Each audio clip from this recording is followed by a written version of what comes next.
explicar o que é a oração como? Ela é um caminho, é um jeito de conversar com Deus? O que é a oração?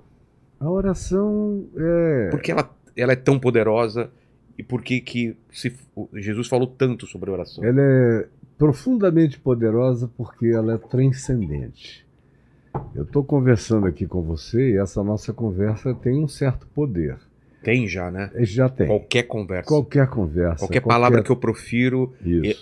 eu tô colocando para fora algum Como poder. diz o livro de Provérbios, as palavras da gente são medicina para o corpo É mesmo. ou são doença para o corpo e para a alma. Eu acredito nisso. É de modo que você pode matar um Maldizer. jardim inteiro com palavras ruins, tanto quanto você, com as suas palavras, faz a vida brotar.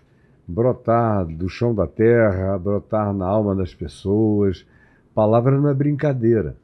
E eu vejo as pessoas proliferando palavras em todas as direções, sem a menor consciência do significado nefasto ou maravilhoso do significado das palavras.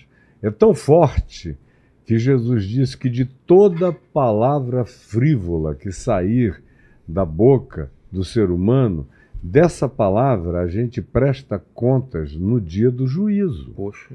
O apóstolo Tiago, irmão de Jesus, no capítulo 3 da epístola dele, diz algo dessa natureza. Diz que não há nada mais letal na realidade humana do que a língua. E ele não está falando do órgãozinho Claro. batendo entre os dentes. Do que sai. Do que, como simbolização do que ela verbaliza e expressa. Por que é tão poderoso assim? Porque também tem o verbo, né? O verbo. Eu sou o verbo. Deus criou tudo pela palavra. A palavra não é só a vocalização. Ela é também, antes de ser a vocalização, é o meu pensamento. Exato. Ela é a transformação do que eu tô aqui É a pensando. minha intenção. É. Ela apenas expressa o meu espírito. É por isso também que o apóstolo Paulo diz aos Efésios: longe de vós toda gritaria e palavra torpe. Quando ele está falando de gritaria, ele não está falando de falar alto.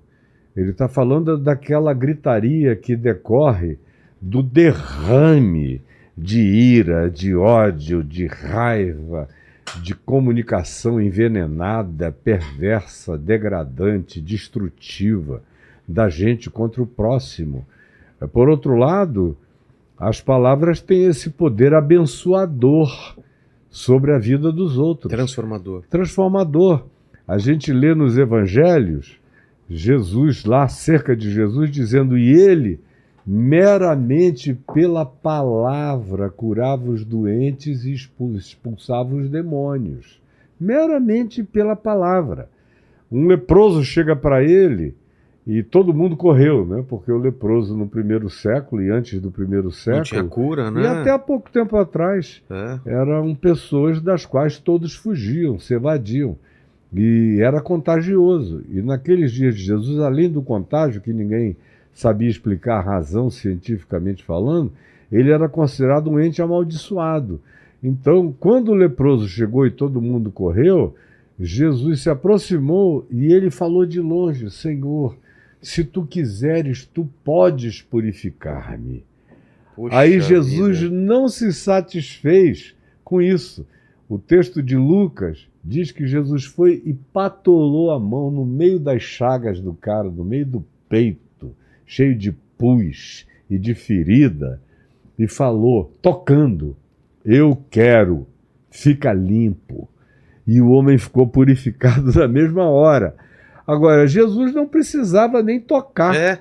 Lá em Marcos 6, quando ele foi a Nazaré, a cidade onde ele foi criado, se diz que ele ficou admirado da incredulidade deles, porque ele mesmo, Jesus, disse que ninguém é profeta na sua própria terra, nem entre os da sua própria casa, que são os que mais descreem de você, são os mais familiarizados com você, que dizem: supostamente a gente cresceu junto, por que ele está dotado de uma coisa diferente de mim?